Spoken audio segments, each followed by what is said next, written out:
Hola, espero que estén muy bien. Hoy quería hablar un poco de la biodecodificación y de un taller que vamos a dar con Lidia, que mezclamos como técnica la biodecodificación y un curso de milagro para poder alcanzar la paz, la salud, la coherencia mental y entonces sanarnos de algunos pequeños síntomas o malestares emocionales.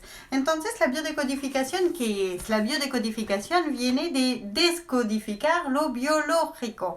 O sea que hay un biólogo que se llama Bruce Lipton, lo pueden ir a buscar, que en 1968 hizo algunos análisis, algunas experiencias sobre las células madres.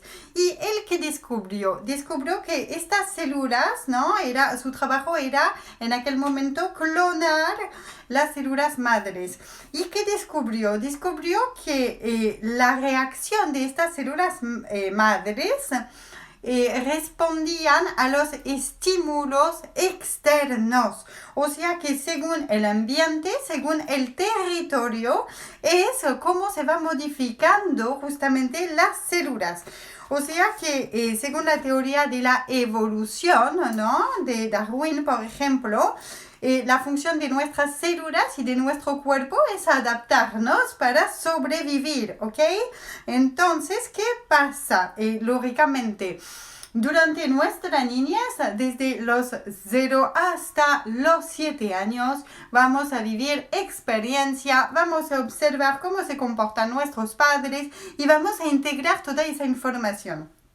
¿Por qué? Porque tenemos que sobrevivir. Entonces, hay algunas experiencias que van a asociarse como eventos a repetir. Por ejemplo, cuando yo traigo buenas notas o cuando yo me quedo calladita porque mamá me dijo de callarme, entonces atraigo el amor de mis padres me aman, me abrazan, me felicitan y entonces ahí se está cristalizando la creencia de que, bueno, cuando yo soy una niña calladita, una niña bien ordenada, bueno, atraigo el amor de mis padres. Entonces, para ganar amor, voy a seguir desarrollando ese comportamiento porque como ya lo he hecho, también estoy viendo de que atraigo el amor de los demás. Eso es muy importante, es un concepto muy importante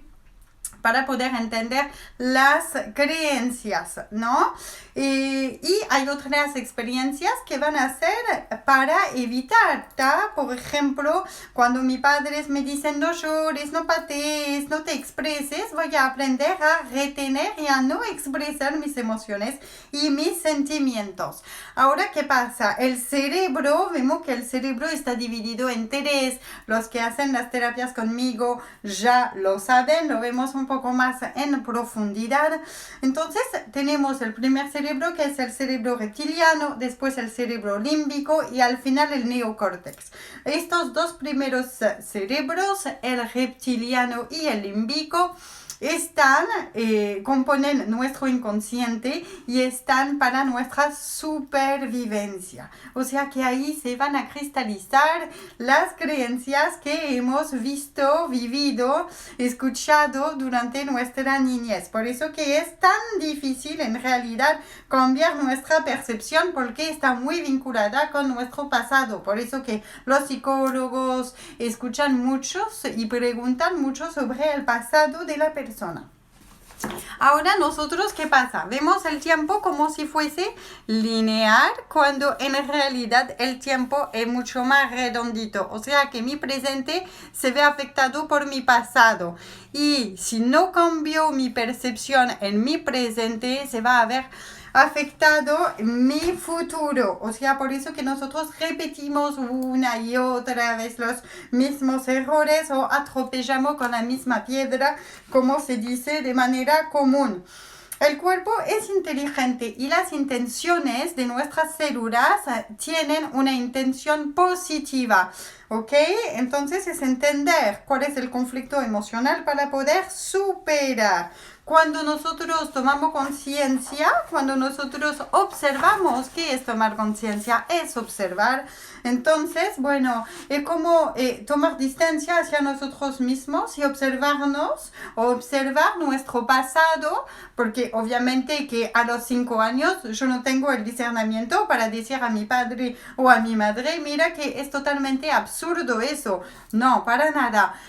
Tomo todas las informaciones que se me dan como si yo fuese esponja y yo lo tomo como si fuese realmente verdadero, ¿sí? Entonces, el primer paso que aprendemos en biodecodificación, en coaching, es la responsabilidad. Eso no me canso de decirlo. La responsabilidad es la otra cara del victimismo. Puedo decir, no, pobrecita, yo nací en una familia pobre y a mí mi padre me golpeó y es discapacitado y no tuvo suerte. Y podemos hacerme la víctima y estar en la crítica una y otra vez. Bueno, y decir, pero ¿por qué a mí me pasa eso? Pobrecita, ¿qué he hecho a Dios y al mundo, al universo para merecer eso? Y quedarme estancada en ese papel de víctima. Bueno, les estoy informando que si nos quedamos en ese papel de víctima, tarde o temprano vamos a tener repercusiones o sobre nuestra salud mental o sobre nuestra salud física. Así que conviene tomar la responsabilidad desde hoy, ¿ta? Y saber que no hay fatalidad en la vida. No es porque yo nací en una familia pobre, no es porque fui golpeada por mi padre que no puedo tomar las riendas de mi vida en mi mano. Podemos desprogramarnos. Estas creencias son importantes porque son los filtros bajo los cuales nosotros vemos la realidad. Entonces nos podemos desprogramar, ¿tá? Y siempre lo podemos hacer porque estamos en un cambio, vivimos en un cambio permanente. La enfermedad, la mayor parte de las veces, ¿por qué tenemos enfermedades? ¿Por qué tenemos síntomas físicos o mentales? Porque queremos atraer la atención. Yo, por ejemplo, era mi caso. Cuando era pequeña, cuando era chica, siempre estaba enferma. ¿Por qué? Porque viví una niñez muy sola, en la cual no tenía, mi madre trabajaba mucho, mi padre era ausente, yo qué sé. Entonces, para poder atraer el amor y la atención de los adultos, me ponía enferma. Ahí al menos alguien se preocupaba de mí, aunque no fuesen mis propios padres, porque de vez en cuando mi madre me dejaba en la casa de algunos amigos de ella, pero bueno, sentía un cariño, podía descansar, estaba en la cama, me traían la comida y la verdad que me encantaba estar enferma porque no iba a la escuela y bueno, y tenía adultos que se preocupaban de mí. Y como yo tenía una falta de amor muy grande, como que he desarrollado ese mecanismo de defensa para ser amada y querida. Siempre estaba enferma. Otra razón por la cual nos enfermamos porque nos sentimos culpables de algo que hemos hecho en el pasado. O sea que tenemos que hacer mucho trabajo para dejar la culpa atrás o para que los demás se sientan culpables. Por ejemplo, yo estoy enferma por tu culpa. Entonces es como un mecanismo de defensa inconsciente para atraer la atención del otro. Por ejemplo, a veces cuando uno se quiere divorciar, puede ser que el otro desarrolle una enfermedad justito. Y yo digo, bueno, ahí no puedo dejar a esa persona porque no voy a ser mala persona, dejarla justito cuando se enferma. En realidad no pasa eso, la persona se enferma porque tiene miedo a la soledad, miedo a estar sola, porque quiere retener al otro. Todo eso son mecanismos inconscientes. Hay que entender que nosotros tenemos una mente, un cerebro, ¿tá? Y un cuerpo. ¿Qué pasa? Dos sistemas a través de los cuales nosotros vivimos. El sistema simpático y el sistema parasimpático, ¿sí? Entonces, el sistema nervioso central, el cerebro, envía a nuestro cuerpo a través de la médula, ¿sí? a través de los nervios, envía información. La información que es que los hombres prehistóricos, o por ejemplo en la Edad Media, ¿qué pasaba? Cuando adelante de un peligro, adelante de un soldado, adelante de un animal salvaje, teníamos que correr, o sea, huir o combatir, o quedarnos congelados y no movernos para hacer el muerto, para no atraer la atención. Entonces es un mecanismo de defensa para nosotros sobrevivir. ¿Qué pasa? Como un estrés agudo. Hay un león que me está persiguiendo. Entonces, en ese momento, entro en lo que se llama el sistema simpático, que hace que inhibe las actividades de mi estómago, de la vesícula biliar, de los intestinos. ¿Por qué? Porque tengo que usar toda mi energía para combatir, ¿viste? Para mi fuerza, para combatir o para huir. Y entonces necesito toda esa energía. Entonces el sistema autoinmune en ese momento va bajando porque no es lo más importante en ese preciso momento.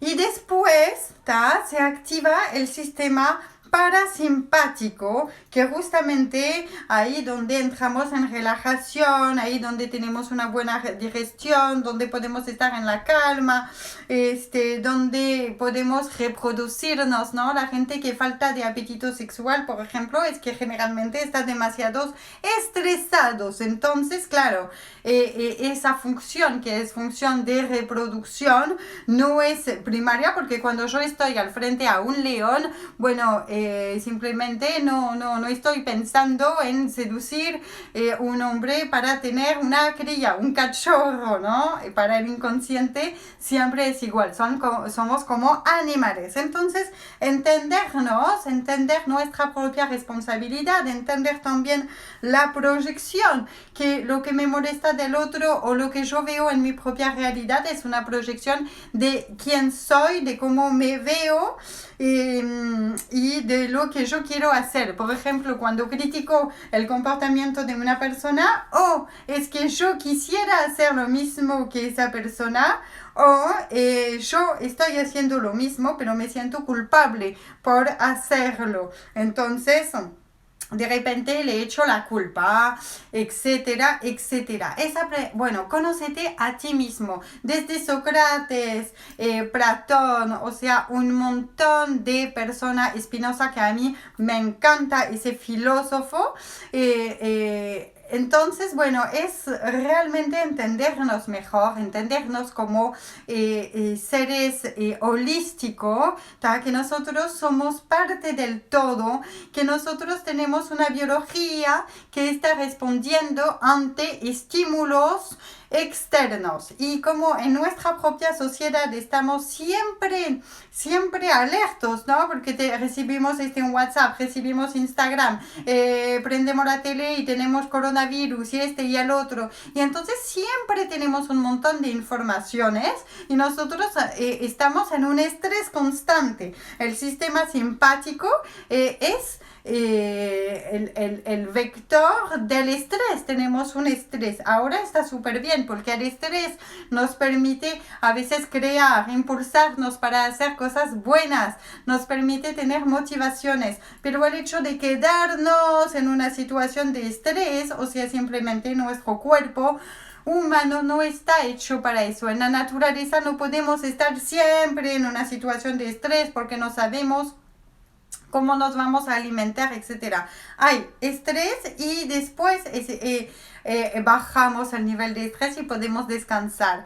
La gastritis, por ejemplo, es un reflejo de que nos quedemos estancados en una situación de estrés y entonces no nos podemos relajar, y bueno, y a la larga nuestro sistema digestivo paga las consecuencias. Entonces, entender para superar, les invito a observarse, tomar un poco de distancia y preguntarse por qué y sobre todo para qué tienen los síntomas que tienen en su vida. Les mando un abrazote de luz y les deseo un muy lindo día.